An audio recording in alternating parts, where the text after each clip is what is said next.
60 साल की सर्विस में संविधान में भी है कि 60 साल की सर्विस के लिए कॉन्ट्रैक्ट नहीं बना।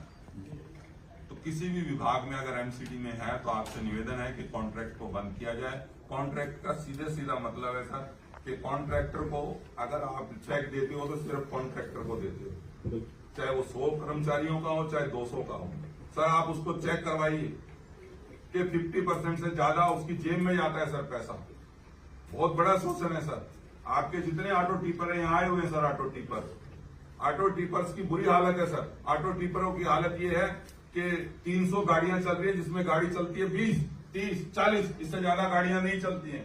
जहां जहां कॉन्ट्रैक्ट है सर हम उसका विरोध करेंगे, हर हाल में करेंगे, क्योंकि संविधान में लिखा है कि 60 साल की सर्विस में कॉन्ट्रैक्ट लागू नहीं होना चाहिए।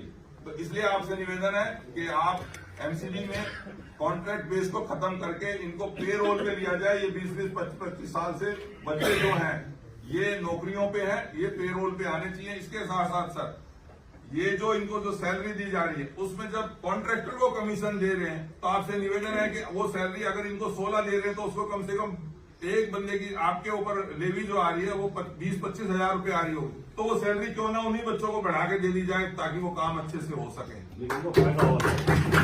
फायदा होगा सर। कॉन्ट्रैक्ट सर आज दिवाली आने वाली हो रही है, यहाँ कॉन्ट्रैक्ट के बच्चे आए हुए, अभी तक उनकी सैलरी नहीं हुई है, जबकि आप लोगों के साथ एग्रीमेंट होता है कि 7 तारीख तक उनको सैलरी देनी होगी, चाहे वो अपनी जेब से दे या आप लोग उनको दें। लेकिन सैलरी दी जाती है 20-20, 22-22, 25-25 तारीख को।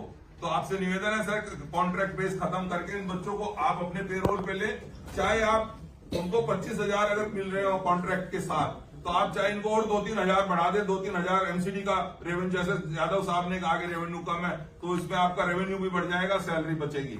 तो 2-3 हजार बढ़ा के सर उनको आप पेरोल पे ले लें, ये पॉलिसी बनाएं और कॉन्ट्रैक्ट बेस को खत्म करें। धन्यवाद सर। इसमें एक बात और